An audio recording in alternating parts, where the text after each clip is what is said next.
Em meio à quietude do espírito, convido-te a desvendar as verdades que residem nas raízes da fé. Que este momento de reflexão seja um portal para a compreensão mais profunda do divino, conduzindo-nos a uma jornada espiritual de descobertas e iluminação.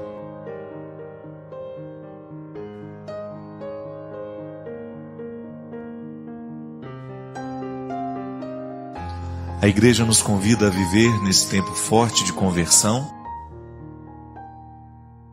aquilo que é o específico da nossa vida cristã, a nossa união, a nossa conexão a Jesus.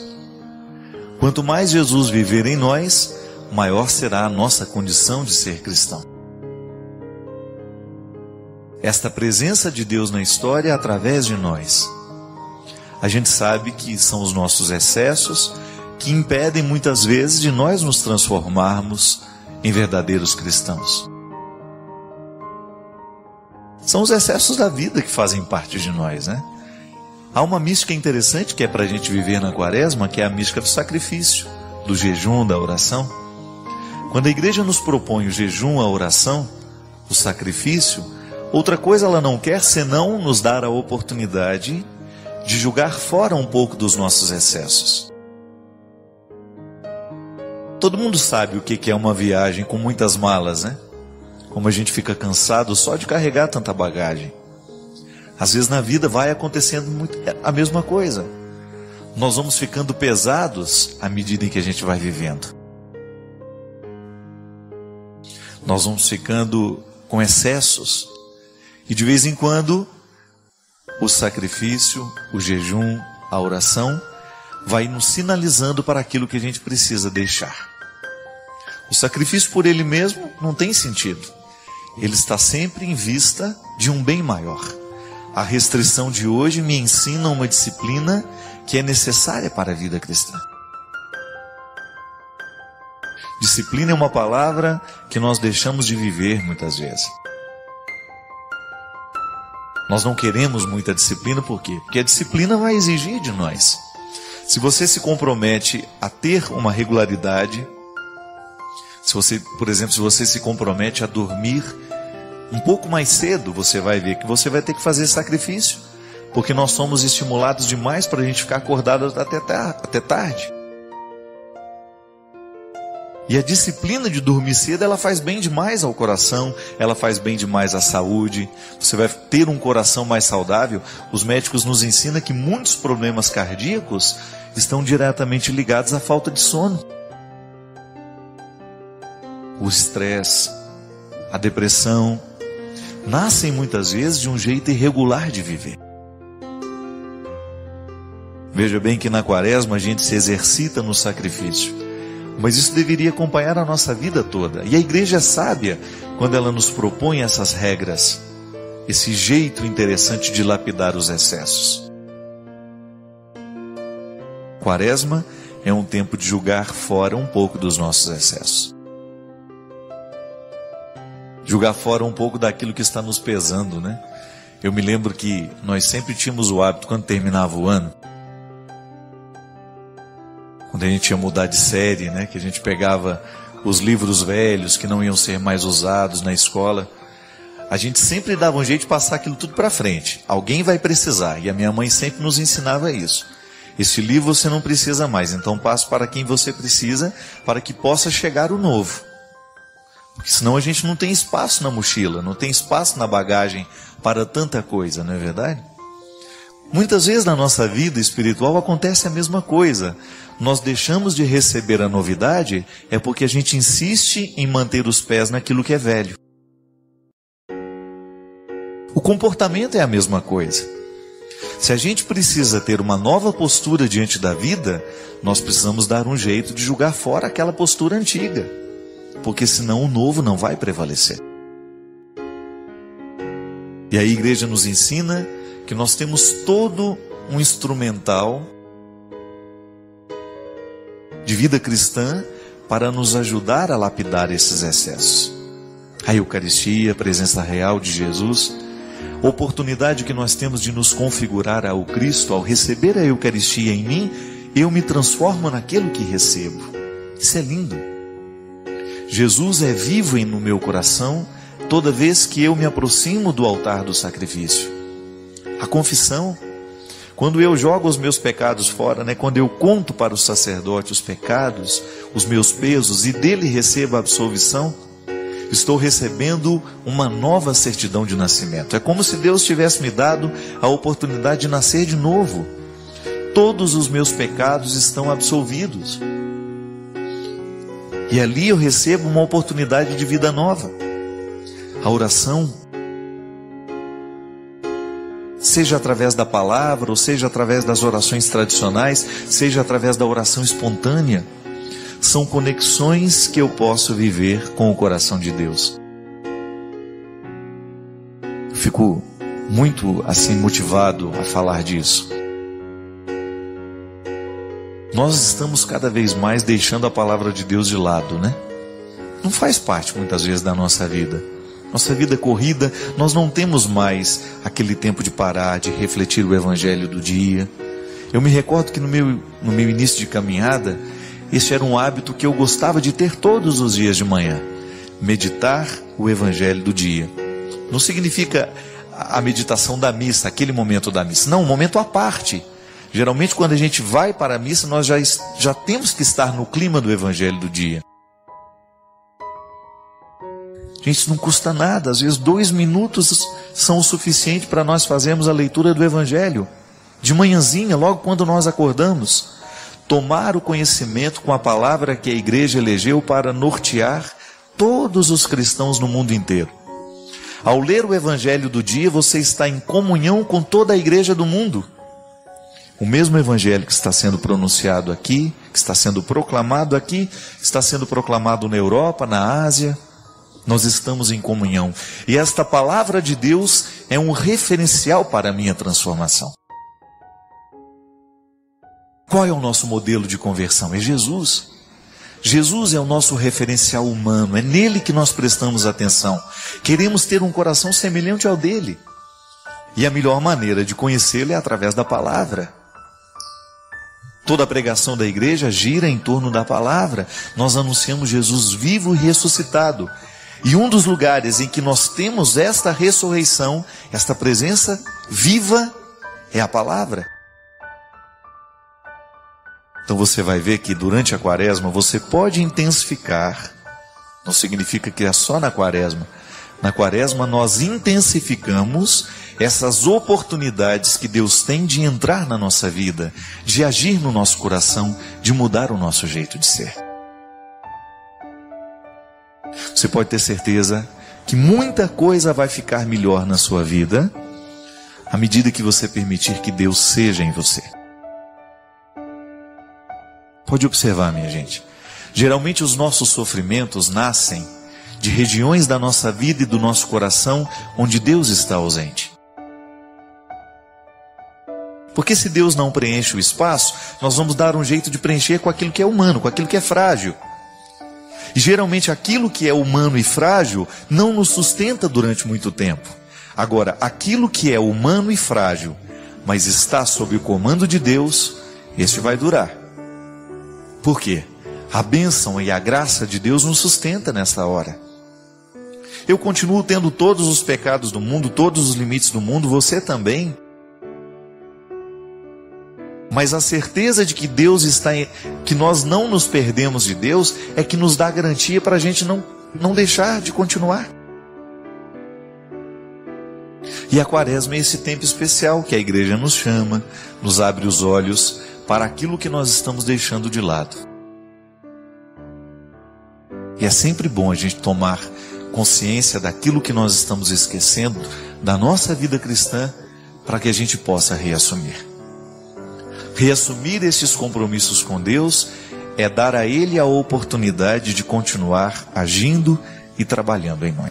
Lembrando que o que eu digo a você é para mim também. Eu não estou dando fórmulas prontas, mágicas, não. Tudo aquilo que nós pregamos, tudo aquilo que nós falamos aqui, a partir da vida das pessoas, a partir desta vida partilhada que nós temos aqui no programa de direção espiritual, é antes de tudo um exercício que eu também preciso viver. Todos nós estamos neste mesmo barco. E precisamos colocar este barco em alto mar. Porque é assim que Deus nos quer, navegando para águas cada vez mais profundas. Padre Fábio, Deus age sem que as pessoas peçam? Interessante a pergunta, né? Porque essa pergunta ela é bastante abrangente. Ela gira em torno de várias questões importantes que nós precisamos ter clareza na nossa vida de cristão. Você que é pai pode me ajudar a responder. Quando você ama o filho que você tem, e você percebe que ele está diante de uma necessidade, você espera o filho pedir? Como é que funciona o seu coração? Eu particularmente, sempre que eu tenho alguém do meu lado que está necessitando de alguma coisa, eu não espero pedir, porque às vezes a pessoa tem uma dificuldade danada de pedir. Quando se trata de oração, Deus nos atende o tempo todo, porque Deus não tem variações de vontade, minha gente. Isso é muito interessante. Às vezes o jeito como nós rezamos, de ficar pedindo a Deus as coisas, nos dá a impressão de que Deus é um velho caduco, que ele não sabe das necessidades do mundo, então a gente tem que ficar insistindo com ele. Oração não é isso. Oração não tem significado quando nós acreditamos que Deus é um velho caduco e que eu fico mostrando para ele o que é bom no mundo, o que precisa ser feito. É claro que nós temos o direito de pedir, mas Deus não atende mais, não atende menos quando nós pedimos ou não. O pedido, ele acalenta o coração. Mas o que faz a oração ter eficácia, a resolução, né, digamos assim, a solução do problema que eu apresento para Deus, ela só acontece no momento em que a graça de Deus, que sempre é desejo de que o ser humano seja feliz, se encontra com um ser humano que verdadeiramente quer ser feliz. Pedir a Deus proteção, por exemplo. Eu peço a Deus que me proteja todos os dias, mas eu olho para os dois lados da rua antes de atravessá-la. Então, o pedido que eu faço está diretamente unido a uma responsabilidade que eu tenho de olhar para os dois lados, de não expor a minha vida ao risco, de não ficar fazendo nada que seja perigoso contra a minha vida. Agora, o grande problema, meu querido, é quando nós acreditamos que Deus obedece às nossas ordens. Eu particularmente tenho muito, mas muito receio com esse tipo de oração. Nós determinamos, nós fazemos. Não, nós não determinamos nada. Nós pedimos. Se vai acontecer ou não, vai ser fruto do que Deus já nos concedeu com o encontro da vontade humana. Mesmo porque o jeito de rezar, ele pode gerar ateísmo. Se eu peço, por exemplo, para que Deus acabe com a fome na Somália, mas eu não faço nada para terminar a fome na Somália, Deus fica desmoralizado. Porque como é que Deus pode exterminar a fome de um povo, senão pela própria mobilização do povo? Ou daqueles governantes que são responsáveis por criar uma vida mais digna e mais humana para aquele país? Deus fica desmoralizado, porque a gente pede, a gente faz o nosso pedido, mas a gente não faz a nossa parte. Então Deus faz sem que a gente peça? Faz. Deus está sempre atento para a necessidade humana. Nós pedimos porque é bom formular o que a gente precisa. Mas ao formular o que a gente precisa, a gente não pode ter aquela sensação de que nós estamos dando ordens a Deus. Não. Ninguém tem autoridade para dar ordens a Deus. O que a gente faz, gente, é através de uma atitude humana determinar que a bondade de Deus encontrará lugar no nosso coração.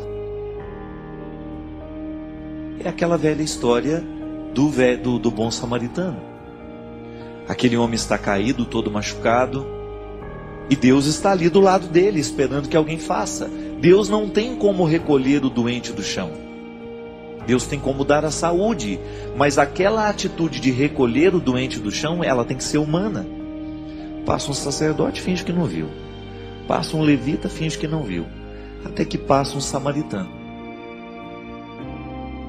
Passa um samaritano, ele se compadece e ele faz aquilo que Deus queria que o sacerdote fizesse, que o levita fizesse, mas que ninguém fez. E interessante que o dono da pensão também tem um papel primordial na solução do problema daquele que está caído. Outro dia eu estava vendo um professor dizendo, um professor de filosofia, que a quantia que ele deixa para pagar não é nada perto do que verdadeiramente custaria cuidar daquele doente. Então o samaritano, ele faz uma caridade, mas o dono da pensão está fazendo também. Porque o dono da pensão é que vai cuidar daquele rapaz que está ali caído. Então veja bem, não adianta eu ficar ajoelhado do lado do doente falando, oh meu Deus, cura a doença dessa criatura, se eu não pego e não levo ao médico. Então pedir não é o suficiente. Há uma ação, um desdobramento que nasce do pedido que eu faço. Cada vez que nós professamos a fé na providência de Deus, nós estamos professando também a fé na responsabilidade humana. E às vezes a oração que a gente escuta nos dá a impressão de que Deus é um velho caquético que não sabe de nada mais na vida. A gente fala, oh meu Deus, essa mulher tão boa, Jesus, cura o coração dela, cura ela dessa doença. Como se Jesus não soubesse que ela é uma pessoa boa, como se Jesus, né? Como se eu soubesse e Deus não. Então a gente tem que pedir, porque faz bem ao nosso coração. Mas no momento que a gente pede, a gente tem que se comprometer com a parte do milagre que só nós poderemos fazer. Então o meu pedido, ele é mais honesto à medida em que eu viabilizo aquilo que eu peço. Faça a minha parte. É como você ir pedir ao seu pai o carro dele emprestado. Mas a gente espera que no mínimo você saiba dirigir. O que adianta o seu pai emprestar o carro se você não vai dirigir? Se você não tem competência para dirigir o carro? Então, cuidado com aquilo que você pede para Deus. Porque às vezes que aquilo que você pede para Deus não está acontecendo, é porque você ainda não tem competência o suficiente para fazer a sua parte. Você já prestou atenção que às vezes a gente pede a Deus para nos fazer paciente? Tem umas coisas que eu não ando pedindo mais não, viu? Que ele faz, ele manda a situação. Eu de manhã de repente faço lá, oh meu Jesus, me ajuda a ser paciente. Aí tudo bem, meia hora depois vem aquele, já entendeu tudo. Aquele chá de poejo, como diz lá em Minas Gerais. Uma pessoa quando é enjoada demais, a gente chama de chá de poejo. Você já tomou chá de poejo? Uma das piores coisas que tem no mundo, gente, de ruim. Não é, dona Ana? Ruim demais, chá de poejo.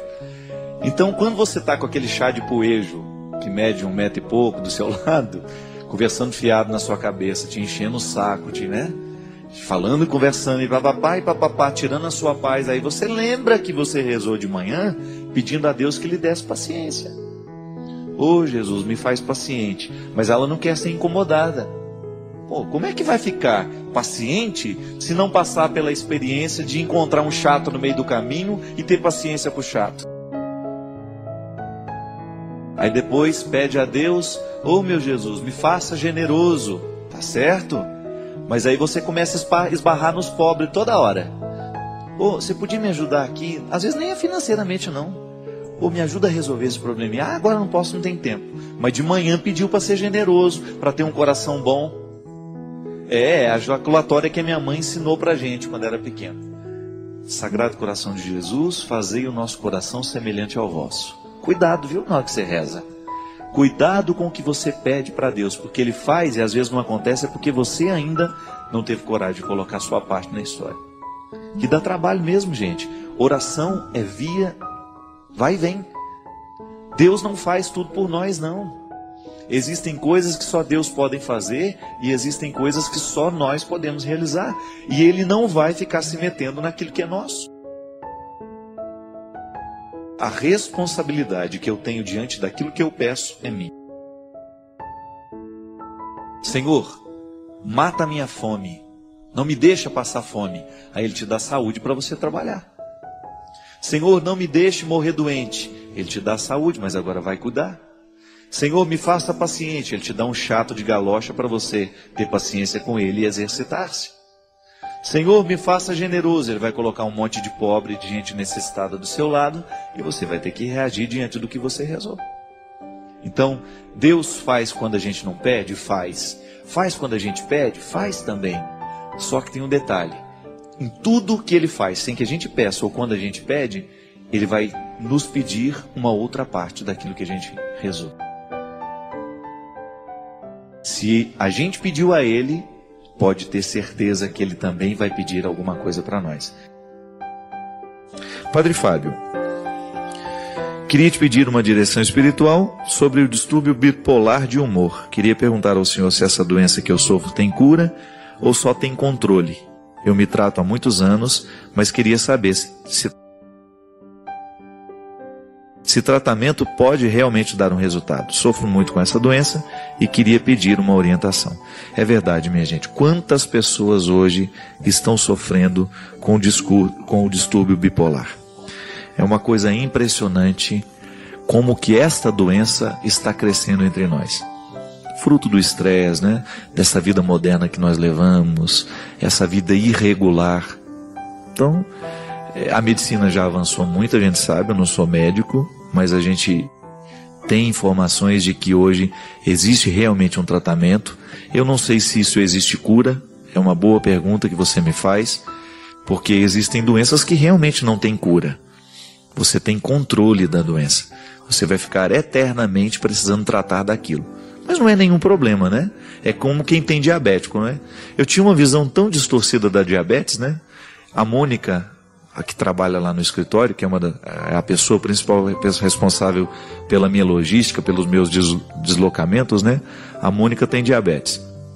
E eu vejo o quanto que ela convive bem com isso. Aí eu fico brincando com ela, né? Pelo fato dela muitas vezes comer isso, comer aquilo. Ela fala, não, padre, eu tenho total controle, eu sei direitinho medir. Ela já tem todas aquelas tecnologias que mede a glicose, que mede isso, que mede aquilo. Eu acho interessante a maneira como ela lida com esse limite. Para ela internalizou aquilo, eu vou viver eternamente assim, e ela não criou mais problema com isso. Gente, a nossa vida espiritual é o tempo todo assim. Ela tem que mudar o nosso comportamento. A nossa experiência de Deus precisa ser prática, né? Nós precisamos encontrar nestas coisas da vida os motivos que nos fazem ser novos.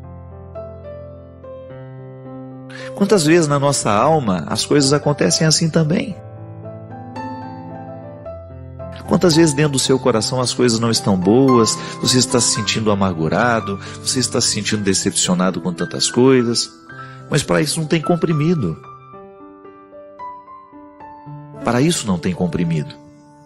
E é muito triste quando nós começamos a tratar o processo de depressão, o processo de angústia, de ansiedade com cápsulas.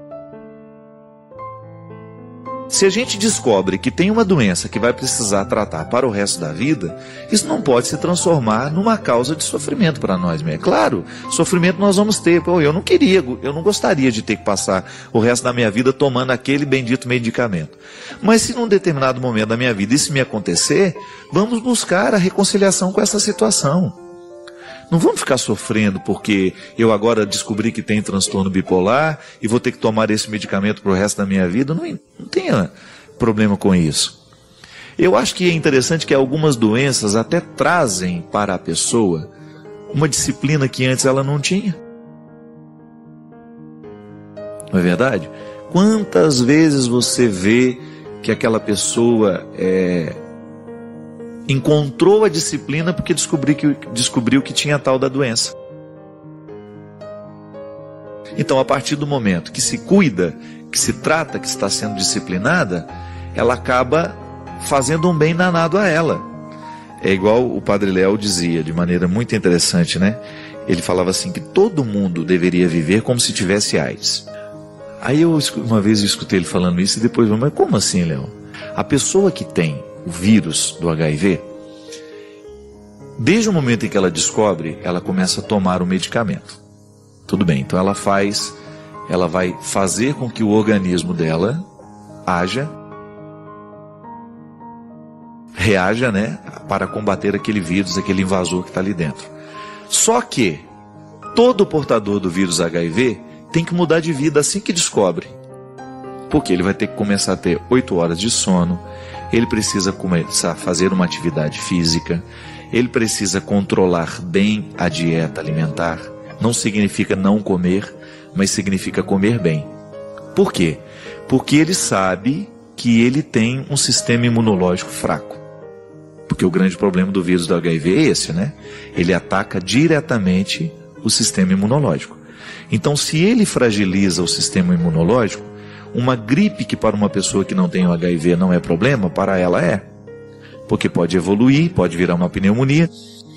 Só que quando ele sabe que ele tem o vírus, e a partir de então ele vai começar a viver diferente, ele vai julgar a favor. Então o vírus joga contra ele, mas ele joga contra o vírus também. Como é que ele faz? Ele vai se cercar de cuidados, ele vai buscar ter uma vida regular, ele vai buscar ter uma vida saudável, comer certinho, dormir bem, buscar ter uma atividade física, de preferência todos os dias, 5 vezes por semana. Para a gente considerar atividade física regular, tem que ser no mínimo 3 vezes por semana. Então, a partir de 3 vezes na semana, se você pode fazer todos os dias, que ótimo. É o seu sistema imunológico que estará sendo agraciado com isso. Muitas vezes a gente fica pensando que academia é coisa de vaidade, né? Cuidado, viu? Porque tem muita gente se escondendo atrás disso. Ah, isso é vaidade boba. Não é não. As academias, claro que você tem lá os exageros, as pessoas que estão só em busca de um corpo bonito, mas você não pode se esquecer que uma academia é a primeira proposta que ela precisa ter dentro da sociedade, é vida saudável. É oferecer um espaço para que as pessoas possam cuidar da saúde do corpo. Eu já vi muita gente com esse discurso bobo, preconceituoso, se escondendo da própria preguiça. Se justificam assim.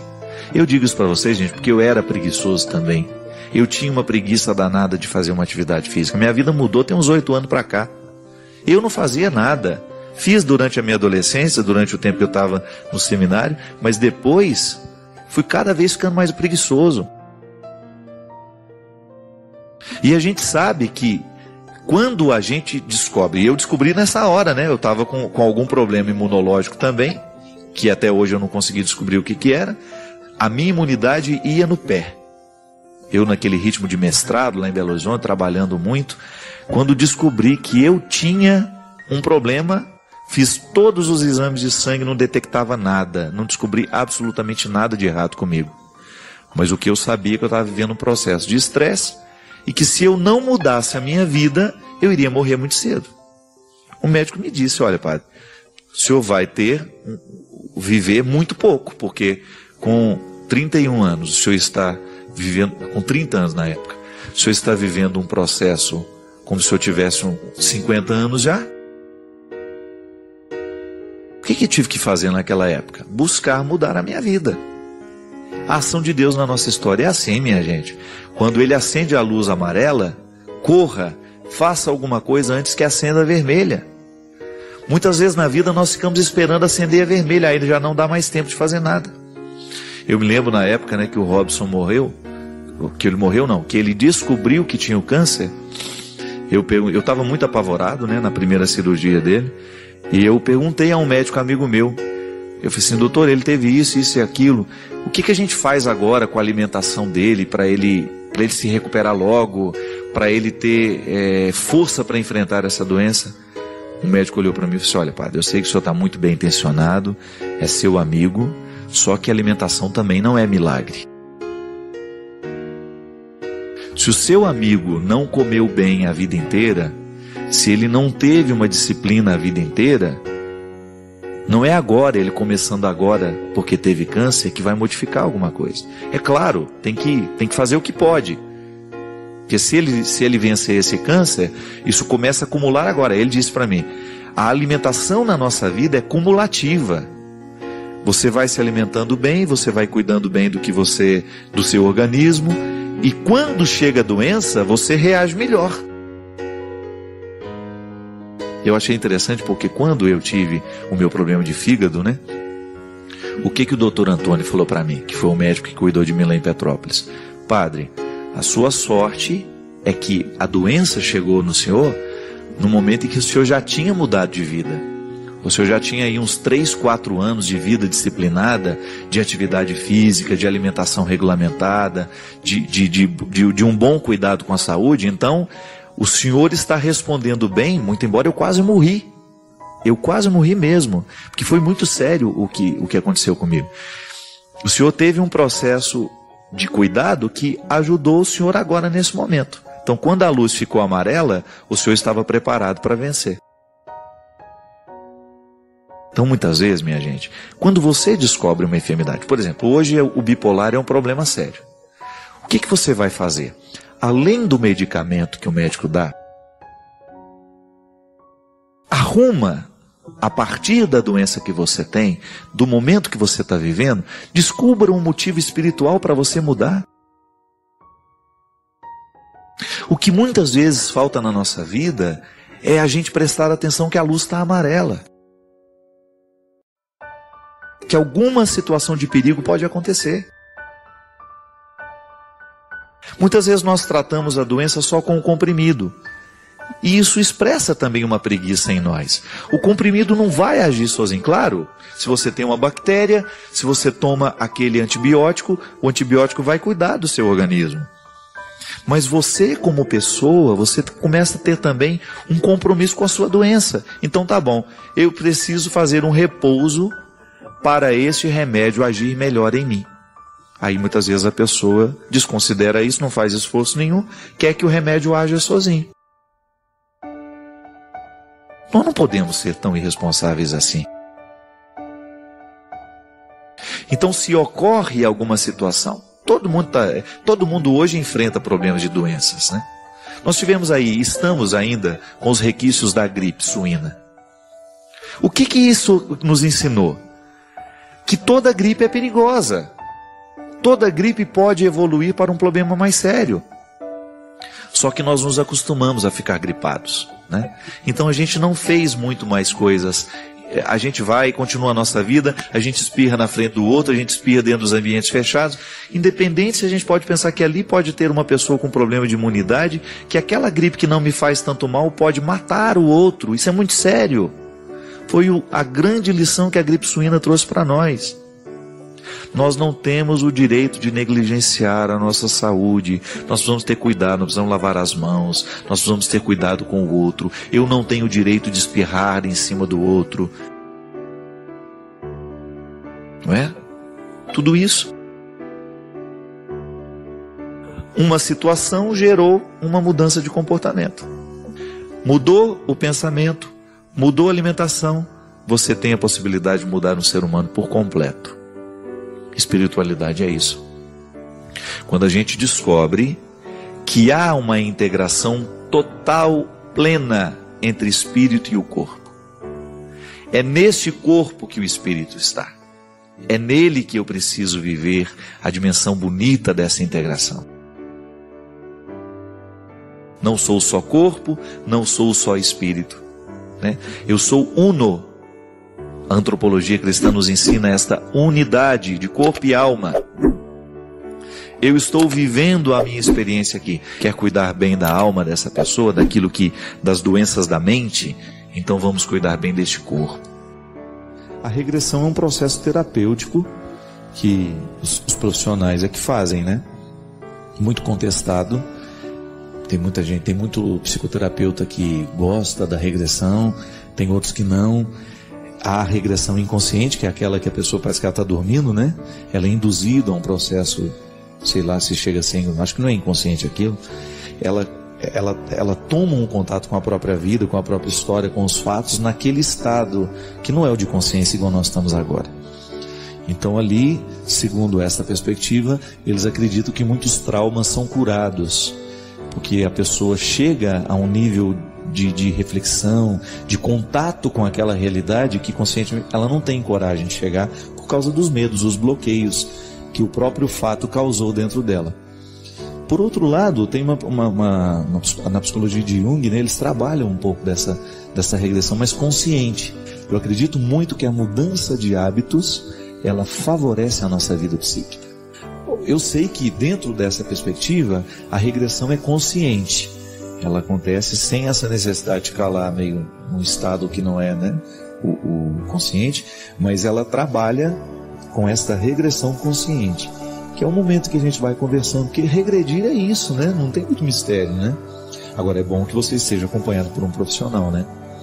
Às vezes, como amigos, a gente regride um com o outro, né? Não é verdade? Você começa a contar uma história, daqui a pouco aquela história lhe emociona e você começa a chorar.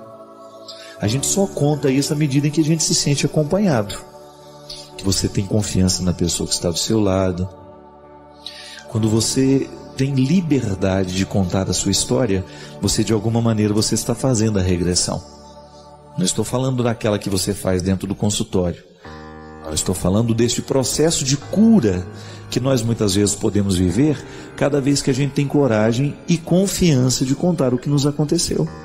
A palavra que a gente diz, ela tem o poder muito grande de nos libertar. A palavra, aquilo que a gente fala, aquilo que a gente escuta, a palavra que está tocada pela sensibilidade artística, a música, a poesia, a linguagem gestual, né? Tudo isso é tão capaz de entrar dentro de nós e nos fazer tocar algumas coisas da nossa vida que às vezes estão esquecidas. É aquela velha história, às vezes você escuta uma música, você sente o cheiro da sua infância com a música que você escutou. Eu escuto aquilo e é impressionante o quanto que eu faço um retorno no tempo. Eu vejo a minha casa, as panelas da minha mãe, o sofá cheio de buraco, o gato escondido dentro do buraco do sofá, papagaio, bala de manga, tudo, né? É impressionante o quanto que aquelas músicas acendem dentro de mim a memória afetiva. Porque isso é muito interessante. É impressionante o quanto que a música nos faz voltar no tempo. Porque quando a gente regride de um jeito certo, quando a gente volta ao acontecimento de um jeito certo, a gente tem a possibilidade de olhar para o passado com os olhos de hoje. A criança sofreu no passado. Quando eu sou capaz hoje de olhar para a minha pobreza, para as minhas restrições e rir de tudo isso, é porque de alguma maneira eu já pude visitar esse tempo e descobrir o valor dele. Mas quantas vezes na minha vida, gente, eu me recordava de alguns acontecimentos que eu vivi dentro da minha casa e sofria terrivelmente com a lembrança. A lembrança me torturava, mas à medida em que eu fui capaz de contar isso aos outros, à medida em que eu fui capaz de contar essa história, eu me lembro, sabe, que tem um fato na minha vida que marcou muito. Eu nunca tinha contado isso para alguém. Eu só tomei coragem de contar quando eu era padre. Eu estava fazendo uma homilia e eu comecei a falar do quanto que é importante a gente viver a vida como ela é mesmo, sem ter medo de ser quem a gente é. E eu dei exemplo à minha mãe, como eu sempre faço. Quando a gente morava em Piuí, foi um tempo de muita pobreza para nós. A gente saiu de Formiga porque meu pai já estava desempregado há um bom tempo. A gente já quase estava passando falta das coisas. E eu me lembro que lá em Piuí, logo quando a gente chegou, as coisas eram tão difíceis que a minha mãe, sabendo que tinha muito pouco dinheiro, ela foi um dia procurar um jeito de comprar um arroz que fosse mais barato, sabe? Eu me lembro que eu fui com ela, era adolescente já, né? E aí quando nós chegamos, ela não foi ao supermercado, porque não tinha dinheiro para comprar no supermercado. A gente foi naquilo que a gente chamava de máquina de arroz, já viu isso? Que é o lugar onde faz o ensacamento do arroz, tira a casca e faz o ensacamento. E ela perguntou assim: qual é o arroz mais barato que o senhor tem aqui? E ele começou a mostrar, né, um monte de arroz. Uns era mais pedra do que arroz. E aí ela viu um bem miudinho, né? Aí ela falou assim: ah não, aquele ali está num preço bom, o senhor pode me dar 5 quilos dele. E aí ele falou assim: isso é para a senhora dar para os porcos? E aí eu vi assim na minha mãe uma coragem, sabe? Ela olhou bem para ele e falou assim: não, é para nós comermos mesmo. E eu vi que ele ficou desconcertado com a coragem dela de ser pobre, né? de não ter medo de assumir que ela não tinha dinheiro para comprar o melhor arroz, mas que ela queria comprar o que ela pudesse. E eu achei bonito o gesto dele, porque eu vi que ele ficou emocionado com ela. Eu vi que ele ficou tocado pela honestidade dela. Aí ele colocou os 5 quilos que ela tinha pedido. E aí, na hora que ele entregou o pacote, ele falou assim: só um minutinho. Aí ele pegou um outro pacote menor e pegou no lugar onde tinha o melhor arroz e colocou assim umas 2 conchas daquela para ela. Engraçado que eu só tive coragem de contar isso uns 20 anos depois de ter vivido. Porque eu me recordo, minha gente, que eu chorava muito de recordar essa cena. Não chorava de dó de mim, não. Acho que é porque eu tenho uma ligação muito estreita com ela e eu vi a dor de perto da minha mãe muitas vezes. Mas o que eu sei é que no momento em que eu contei aquela história dentro da igreja, eu me senti tão livre. Eu comecei a ter coragem de tocar nas minhas feridas, nas minhas vergonhas. Isso é tão bonito, né? Hoje eu estou longe da pobreza que eu vivia, tenho uma vida de tantas possibilidades e graças a Deus tenho podido fazer pelos que amo aquilo que ninguém pôde fazer por mim. Eu não me importo, não, muito pelo contrário, eu fico felicíssimo, sabe? Quando vejo que hoje eu tenho a possibilidade de ajudar os meus irmãos, mas isso vai corrigindo dentro de nós. Isso é um jeito que você tem de regredir, quando você começa a se encorajar para contar as suas vergonhas. E aí você percebe o quanto que uma vergonha pode nos aprisionar. O quanto que a gente pode perder a oportunidade de ser feliz, né? Se a gente tem uma mão do nosso lado, nos segurando, nos encorajando, a gente vai longe. Ninguém nos segura, não. Basta a gente estar bem assessorado, bem aconselhado e nós vamos superando. Quem sabe você aprenda a se reconciliar um pouco com a sua história. Gente, eu não tinha oportunidade nem de estudar. Eu não tinha. É impressionante o quanto que Deus fez acontecer dentro do meu coração, tantos sonhos que eu não cheguei nem a sonhar. Agora, eu sonhava ser um bom filho, ser um bom aluno na medida em que eu podia, ser um bom padre, ser um bom amigo, isso sempre eu sonhei. Exercer bem o meu ofício. É tão bonito isso, né? Você descobrir que num determinado momento da sua vida, você começa a fazer uma leitura da sua história a partir do bom que é agora, mas sem nunca esquecer o que foi até o dia de ontem. Nós não somos por acaso. Isso é regredir de um jeito certo. É você nunca permitir que entre dentro de você alguma arrogância porque você conseguiu alguma coisa na vida, ou porque você estudou, né? Quantas vezes a gente encontra pessoas ignorantes, né? Arrogantes, porque tem um título de doutorado, ou porque é uma pessoa famosa, ou porque ela teve um reconhecimento do trabalho. Eu fico fascinado, sabe, com a capacidade que Jesus tinha de fazer a pessoa olhar para o passado sem condenação. Não é para ser condenado. Olha para a história que você viveu para que você tenha condições de viver bem agora. É igual confessar. Quando a gente vai se confessar, a gente vai para contar os pecados do passado, né? Não tem como estar pecando naquela hora, né? Não sei que você esteja mentindo demais pro padre. Mas a gente vai, a matéria-prima é o passado. E a gente conta, olha padre, eu errei, papapá. Mas o olhar que a gente lança sobre esse passado não é de condenação, minha gente. É de reconciliação. A boa confissão é aquela que faz a gente olhar para o passado para administrá-lo de um jeito novo. Olhar para aquilo que a gente fez de errado, mas para a gente ter a possibilidade de corrigir agora. É por isso que é libertador. Receber a confissão, viver o sacramento da confissão, é reconciliador por causa disso. Porque a gente joga fora o que não valeu a pena e a gente continua a partir de agora, de um jeito novo, é a possibilidade. O sacramento da reconciliação nos coloca diante de uma nova possibilidade. É o que Jesus fazia. No momento que Jesus mandou descer Zaqueu da árvore, outra coisa ele não estava fazendo senão isso. Zaqueu, eu estou te dando hoje a oportunidade de descer dessa altura, dessa arrogância. Era arrogante até a ponto de achar que ele não merecia estar ali. A arrogância do pecado é a pior do que a outra. Quando a pessoa se sente ruim demais, né?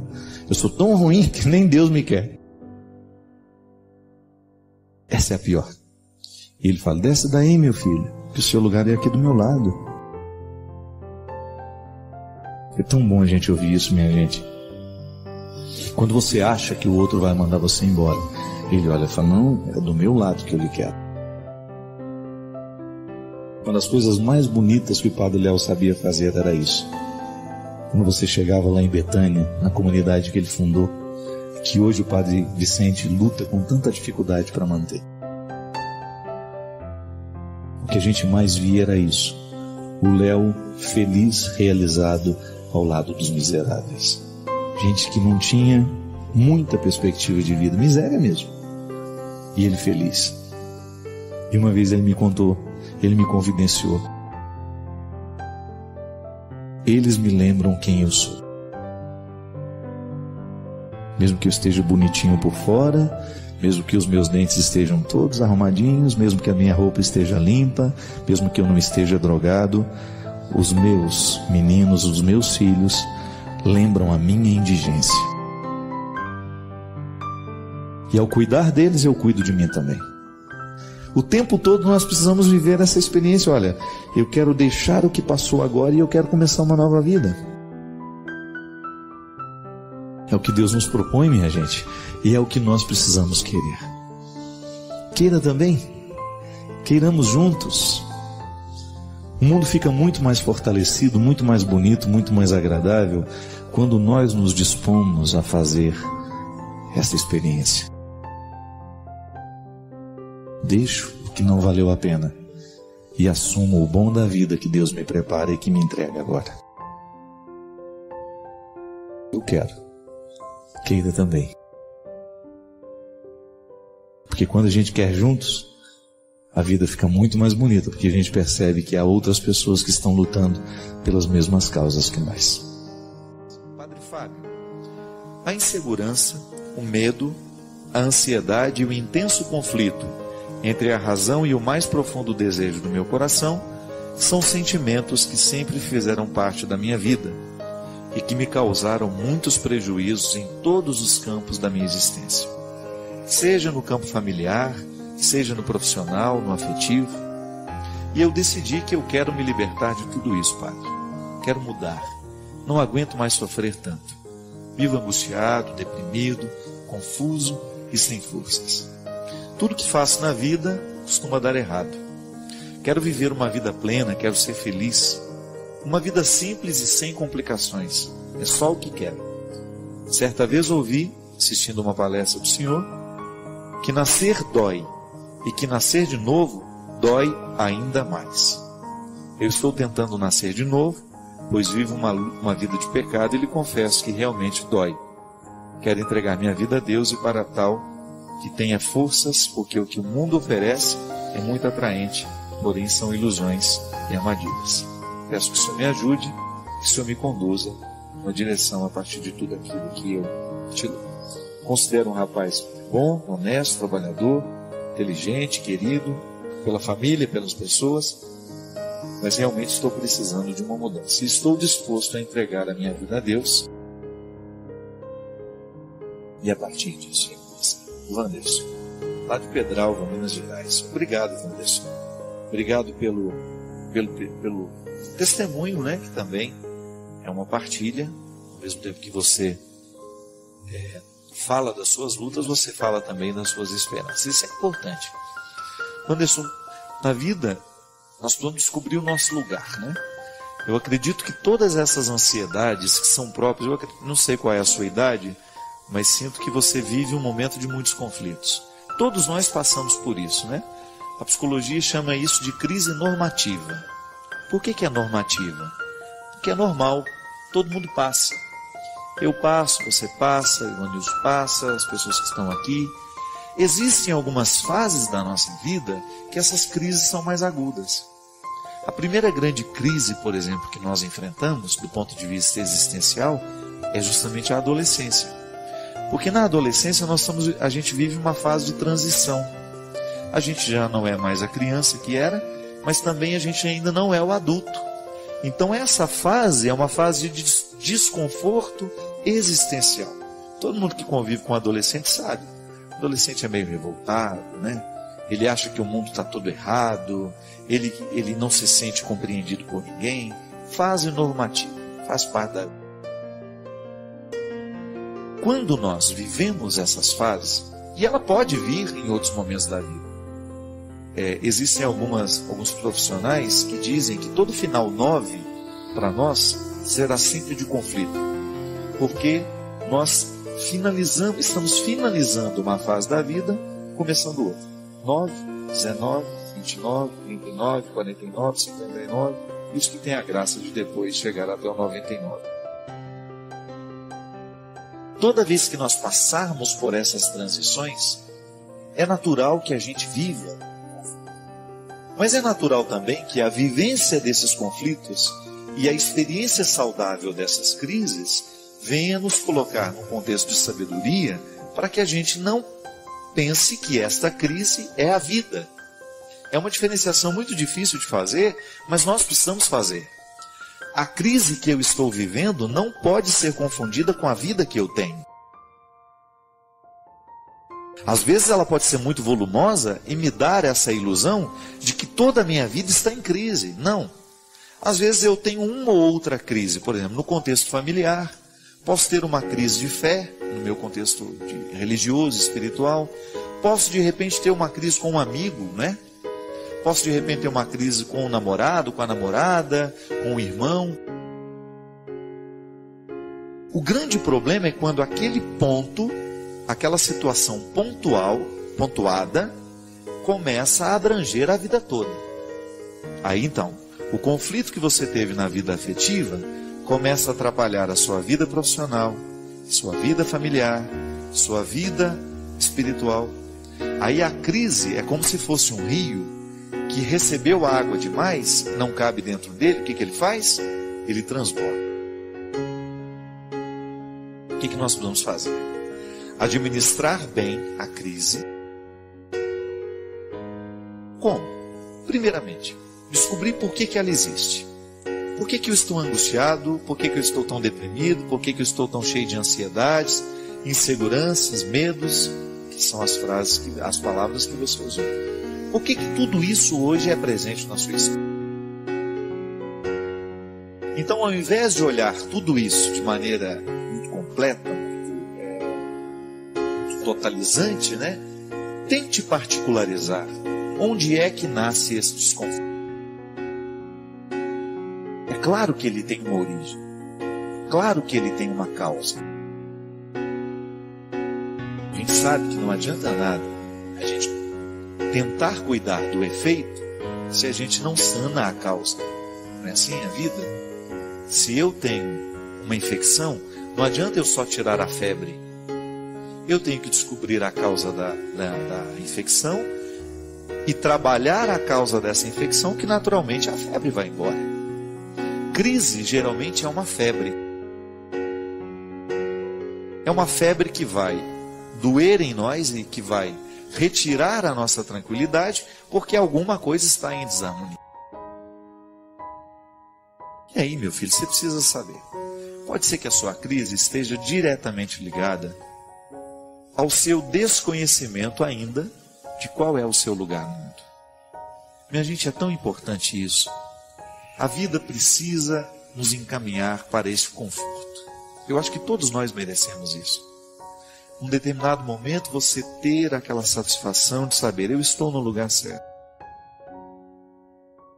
Escolhi certo. Tenho problemas, mas estou no lugar certo.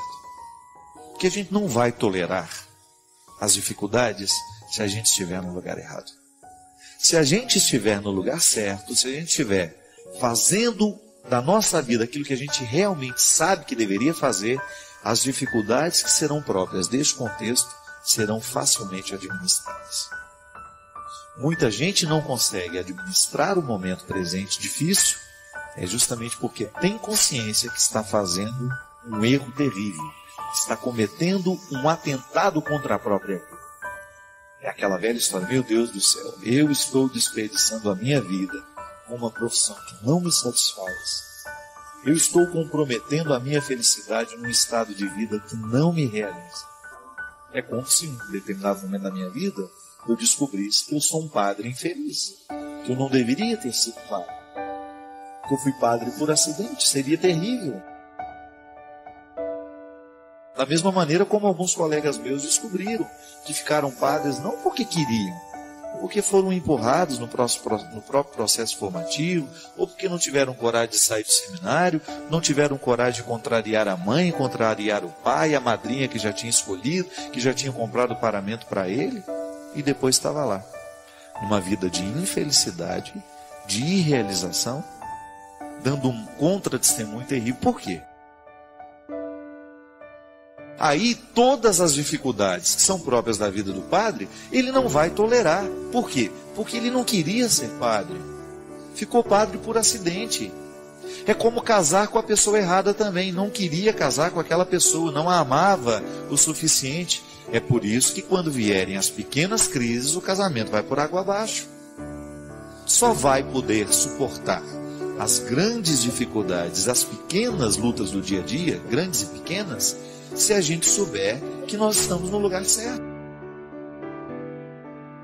Se eu estou vivendo a minha vida do jeito certo. Isso é importante.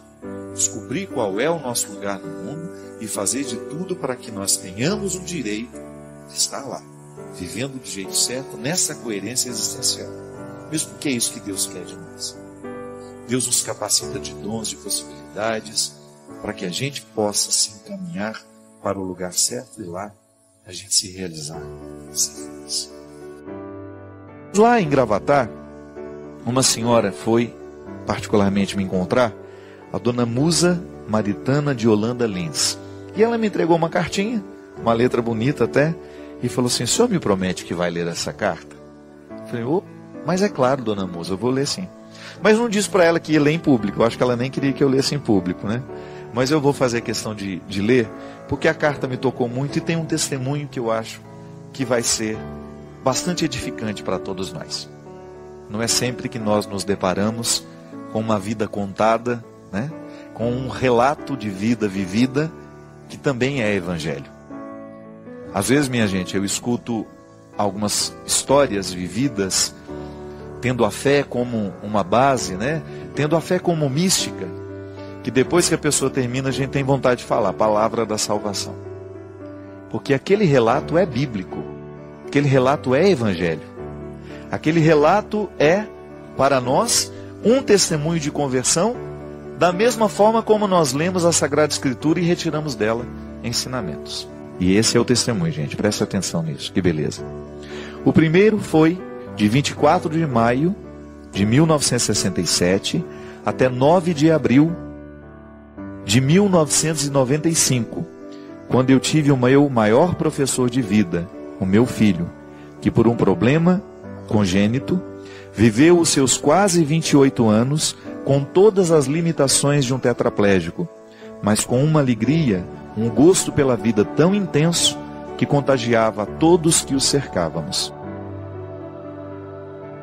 Como sua limitação era só motora, sobrava-lhe o direito de, através do seu olhar expressivo, nos dar grandiosas aulas de vida e nos contagiar de alegria e força de vontade. No silêncio eloquente do seu lindo olhar, ele quase nos impunha uma ordem: viva feliz. E todas as vezes que decido ser feliz, Padre, ressuscito o meu Juca. Sempre senti isso, mas não sabia dizer. Aprendi com o Senhor. O meu segundo período de grande aprendizagem surgiu em 2009, quando conheci o Senhor. De lá para cá, tenho vivido grandes momentos. Estou até menos tímida, mais falante. Hoje estou bem mais consciente das minhas verdades. Posso dizer que estou vivendo uma fase áurea.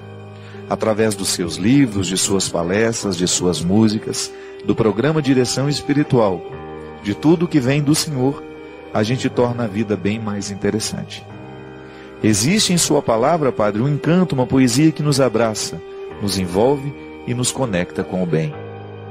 Obrigada, Padre Fábio. O Senhor é um ser iluminado.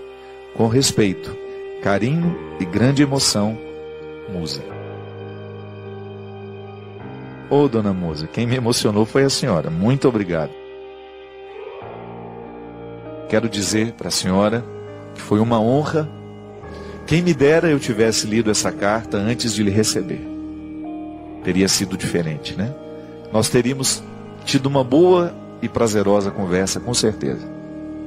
Mas quero aproveitar desse espaço que também é da senhora, já que a senhora me assiste, e já que a senhora considera ter sido importante na sua vida, tão rica de ensinamentos, já que a senhora considera este programa também importante para a senhora, quero aproveitar deste espaço para dizer que estou muito honrado de saber que faço parte dessa história de vida tão bonita que a senhora já viveu até o dia de hoje.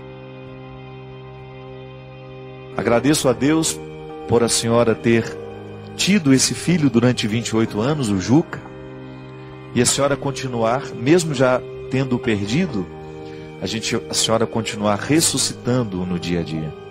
Isso é muito sábio, Dona Musa. A gente ter a oportunidade de trazer o outro de volta, não com as nossas lamúrias, não com as nossas revoltas, mas nós trazermos de volta o outro com a nossa alegria, com a nossa disposição de viver. Eu acredito mesmo nisso, Dona Musa. Já vi muitas mães que perderam os filhos, encontrar o sentido da vida fazendo alguma coisa por eles. Da mesma forma como muitas pessoas reencontram o sentido da vida quando ganham uma pessoa, né? Mas também é possível reencontrar o sentido da vida quando se perde. É lamentável, é doloroso, é sofrido, mas o aprendizado é muito frutuoso. E a senhora, ao nos partilhar isso, a senhora nos ensina mais uma vez que isso não é uma conversa, que isso é uma verdade. A verdade da senhora nos ajuda a criar espaço na nossa verdade pessoal, este ensinamento para que a gente também, no momento em que a gente precisar viver isso, a gente tenha disposição. Para isso serve o testemunho do outro, para que a gente possa se encorajar a viver o que está sendo difícil, o que está sendo penoso, porque a gente sabe que alguém um dia viveu e experimentou isso e venceu. Da mesma forma também como Dona Musa, como a Dona Yara, lá de Cianorte. Uma senhora que peregrinou comigo já 2 vezes, animada, feliz, engraçada. E eu vendo aquela alegria toda da Dona Yara, pode ser que ela já tenha me contado algum dia, mas eu não me lembrava mais. Ela sempre muito feliz lá na peregrinação. Num momento em que ela estava a sós comigo, ela me disse que ela também havia perdido um filho e que o programa Direção Espiritual a ajudou muito tempo depois de viver aquela perda de maneira sem fruto, infértil, reclamando, lamuriando, brigada com Deus. Ela pôde se reconciliar com Deus assim também. Eu vou viver feliz pelo meu filho. Eu vou fazer por ele o que ele não teve tempo de fazer. Isso é uma atitude muito sábia de quem ama.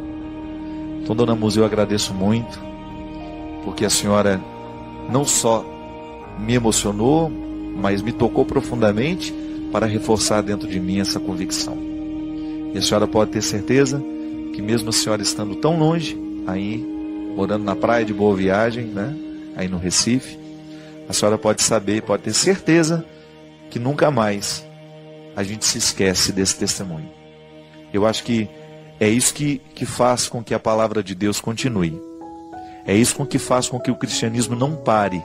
São os testemunhos. São aquelas pessoas que foram tocadas pelo amor de Deus, pela força de Jesus, e descobriram no momento da dor, da dificuldade, que ela funciona. Que essa palavra de Deus, quando aplicada, quando vivenciada e experimentada, ela produz muitos frutos dentro de nós. Obrigado pelo testemunho da senhora. feliz aniversário. Se Deus quiser, vamos ter a oportunidade de nos encontrar mais vezes. Achei interessante uma senhora aqui, ela perguntou o seguinte: Padre, quando uma pessoa é batizada com um nome e é registrada com outro, no final, como é que fica no livro da vida? Depende do registro que Deus vai ler, né, Maurício? Se ele vai ler o registro civil ou o registro religioso. Minha filha, o que fica registrado no livro da vida é o que a gente viveu. O nosso nome tem importância para nós, né? Deus nos chama pelo nome, mas é muito mais do que o meu nome Fábio. Quando nós dizemos que o nosso nome está escrito no livro da vida, não é este nome só que você me conhece, através do nome com o qual eu me identifico, mas é a minha vida, é o contexto da identidade, é muito mais do que um nome, é a identidade que nos registra no livro da vida. É a vida que a gente viveu, é a vida que a gente escolheu, tudo aquilo que fez parte de nós, isso sim está sendo registrado aos poucos.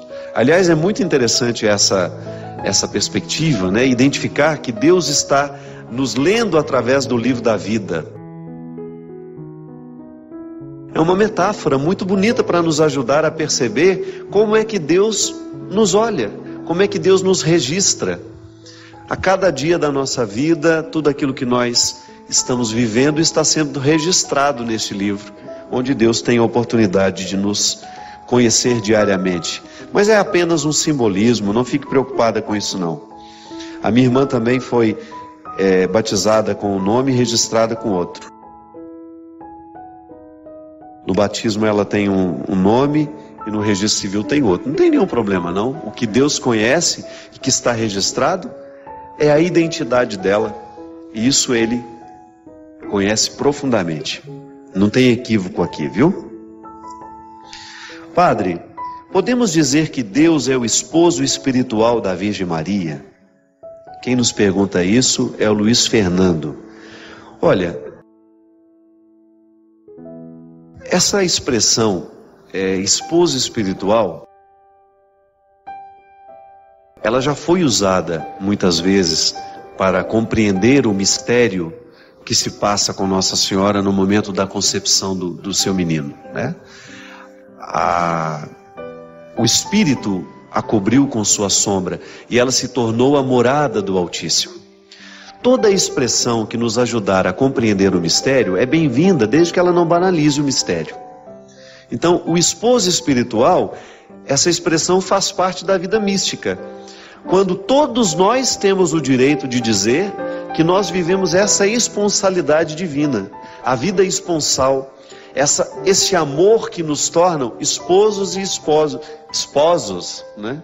Esposos e esposas, que faz com que a gente viva com Deus uma relação de matrimônio. Olha como é interessante, aprofunda o significado da pertença cristã, porque no matrimônio nós somos um do outro, não é isso? O vínculo que você estabelece no matrimônio diz que a partir daquele momento vocês são uma só carne. Então você que se casou, estabeleceu com seu marido, com sua esposa, o compromisso de serem uma só carne. Isso tem um significado muito interessante que nos reporta a própria Eucaristia. Você participar da Eucaristia é aceitar esse compromisso esponsal de viver com Deus essa oportunidade de serem um, de estarem unidos na mesma carne. Você já deve ter me escutado falar sobre isso. Quando eu comungo, eu sou também comungado por Deus. Não é assim? É circular o movimento. Ele é que me concede a graça de tê-lo em mim. Mas a gente também não pode se esquecer que ao comungar, eu estou retribuindo esse amor, dando a Ele a oportunidade de ser em mim. Então eu sou nele, Ele é em mim. Até fiz uma música uma vez, há muitos anos atrás, que chama Como és lindo, não é isso? Conhece essa música? Não lembro muito bem a letra dela, eu só sei que na letra eu falo isso. É o mistério de ser nele e ele ser em mim. Então, a íntima comunhão que a Eucaristia me proporciona viver com Deus, coloca na minha carne a responsabilidade de ser divina. A minha carne torna-se divina, porque ela habita o divino. Essa é uma relação esponsal. Então, nós podemos usar essas expressões para poder identificar a profunda comunhão que existiu entre Maria, que existe, né? Porque isso não termina, ela faz parte do mistério da encarnação. O mistério da encarnação, ele continua entre nós. É um mistério que não pode ter fim, ele não pode ser abarcado, ele não pode ser finalizado. Muito embora o Verbo, ao se tornar carne e morrer na cruz, ali nós temos a finalização desta presença no mundo de maneira humana, como Jesus foi. Agora o ressuscitado permanece na história. Então veja bem, o mistério da encarnação se desdobra agora no mistério da ressurreição. É uma continuidade. Isso nunca vai ter fim. Por quê? Porque esse mistério me envolve no momento em que eu recebo Cristo em mim, seja através da sua palavra ou seja através da Eucaristia. Então seremos sempre esposos e esposas deste Cristo, Deus presente entre nós, nos movendo para que cada vez mais a gente tenha condições de tornar a nossa vida um lugar de revelação. É sempre um desafio fazer com que a nossa história seja a continuidade da história da salvação. Deus ter oportunidade de continuar agindo em nós e através de nós.